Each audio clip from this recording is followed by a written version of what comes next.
अस्सलाम वालेकुम काबिल एहतराम नाजरीन। मैं हूं मियां तौफीक अहमद वर्चुअल कॉरपोरेट कंसल्टेंसी के प्लेटफॉर्म से। नाजरीन, जैसा कि SRO 350 में बड़ा क्लियर ये कहा गया कि आपने सेल टैक्स में रजिस्ट्रेशन जिनकी भी हुई है, चाहे वो AOP है, सिंगल मेंबर कंपनी है या इंडिविजुअल उनके नाम पे सेल टैक्स बिजनेस है, तो उनके लिए कंपलसरी है कि वो हर साल के जुलाई में अपनी बायोमेट्रिक करवाएंगे।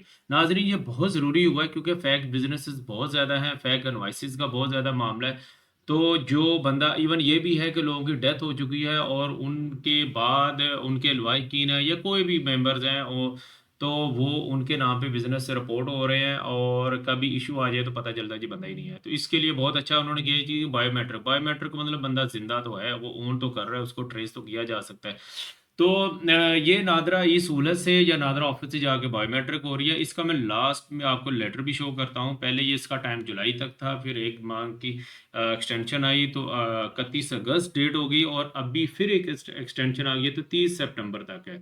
जिन्होंने फाइल नहीं की वन उनकी रिटर्न में भी इशू आ रहा है। तो यहाँ जो पाकिस्तान में है इनका तो इजी है, लेकिन जो पाकिस्तान से बाहर हैं, आल दो के वो बिजनेस यहाँ पे रन नहीं कर रहे लेकिन वो ओनर है, उनके नाम पे बिजनेस है, उनके फैमिली मेंबर्स जो उनका बिजनेस चला रहे हैं, तो वो जनाब वो कैसे बायोमेट्रिक करवाएंगे? क्योंकि ज़रूरी तो नहीं मजीद एक्सटेंशन हो, क्योंकि जैसे डेडलाइन होगी उनकी जो सेल टैक्स की रिपोर्टिंग है वो ब्लॉक हो जाएगी। बहुत आसान तरीका है, आप सिंपल एक एक स्टेप को देख लें और आप की ये बायोमेट्रिक की वेरिफिकेशन बाहर रहते हुए भी हो जाएगी। हम अज्यूम करते हैं कि अकबर अली हैं, इनके नाम पे सेल टैक्स रजिस्टर्ड है, अब ये खुद बाहर है, तो डेफिनेटली इनका कोई ना कोई एजेंट, इनके अपना स्टाफ होगा, या तो ये उनके नाम पे रजिस्ट्रेशन बायोमेट्रिक दे दें, वो दे दें, या फिर ये होगा कि ये इनके को फैमिली मेंबर्स हैं, उनका एनटीएन जरूर होना चाहिए, उनका उनके नाम पे उन नाम पे FBR में रजिस्ट्रेशन होनी चाहिए ताकि वो से इसकी सर्च पे आ सके। ज़रूरी नहीं है कि वो भी सेल टैक्स में रजिस्टर्ड हो। तो सिंपल हम जाते हैं यहाँ पे, ये रजिस्ट्रेशन फॉर्म में जाना है। रजिस्ट्रेशन फॉर्म के बाद आपने ये वाला ऑप्शन जो है 181 registration filed for modification income tax, आप इस पे चले जाएं जनाब। डेफिनेटली वो साल पूछेगा, ये आपकी मर्जी है, 2025 लगा लें, 2024 लगा लें, हम 25 लगाते हैं। ठीक है, और यहाँ पे चले जाएं आप।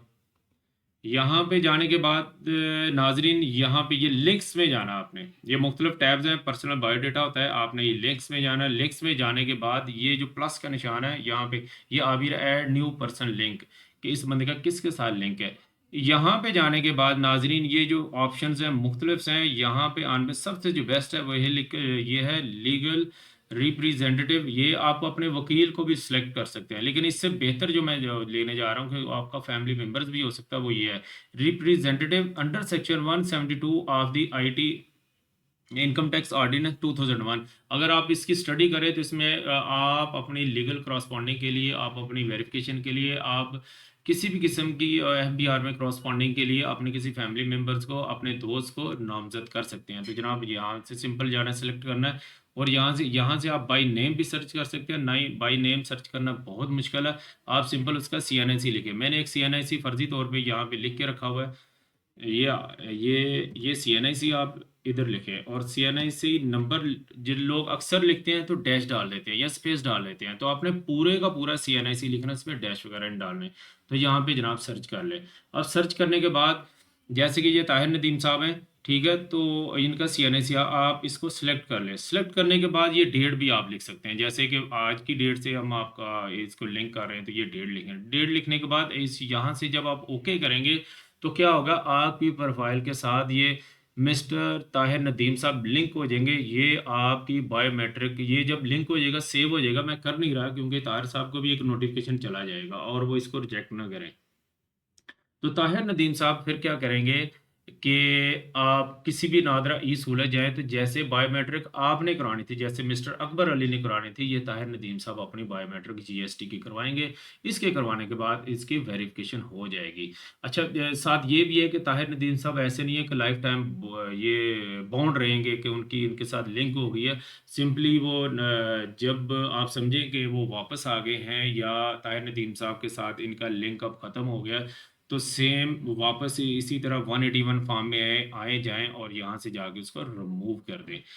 तो ये बड़ा इजी है।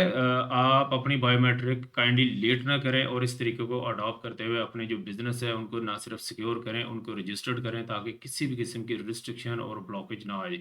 नाजरीन, अपना बहुत ज़्यादा ख्याल रखिएगा। अगर इसके साथ सेल टैक्स से किसी भी किस्म की के सर्विसेज आपको चाहिए हो, आप दुनिया के किसी भी कोने में हो, आप हमारे से रब्ता कर सकते हैं। अल्लाह हाफिज़।